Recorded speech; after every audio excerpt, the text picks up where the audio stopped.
ভারতের পররাষ্ট্র সচিবের ঢাকা সফরে ফলপ্রসূ আলোচনা হবে বলে আশা করছেন পররাষ্ট্র উপদেষ্টা তৌহিদ হোসেন। রবিবার জাতীয় প্রেসক্লাবে এক সেমিনারে আলোচনায় অংশ নিয়ে তিনি এই কথা বলেন।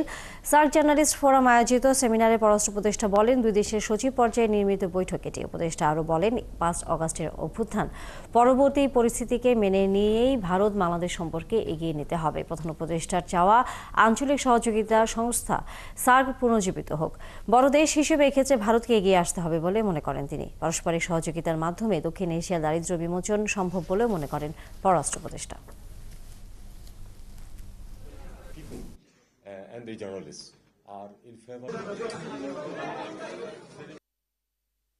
ভারতের অর্থনীতি অনেক বড়, কিন্তু এই যে এখন গত 2-3 মাস যাবত যে ব্যবসায় মন্দা যাচ্ছে দ্বিপাক্ষিক, সেটা কি শুধু বাংলাদেশকে এফেক্ট করছে? শুধু বাংলাদেশকে এফেক্ট করছে না, এত বড় অর্থনৈতিক দেশ ভারত, তাকেও কিন্তু এফেক্ট করছে। পরিমাণটা হয়তো প্রপোর্শনালি হয়তো অত বেশি না, কিন্তু এফেক্ট কিন্তু করছে।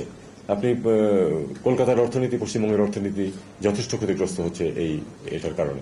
এটা আমরা আশা করব যে এই অচলাবস্থা আমরা কাটিয়ে উঠতে পারবো। অচলাবস্থা কাটিয়ে ওঠার জন্য সবচেয়ে গুরুত্বপূর্ণ হচ্ছে আপনার পারস্পরিক যেই যোগাযোগ স্থাপন, দেখা সাক্ষাৎ।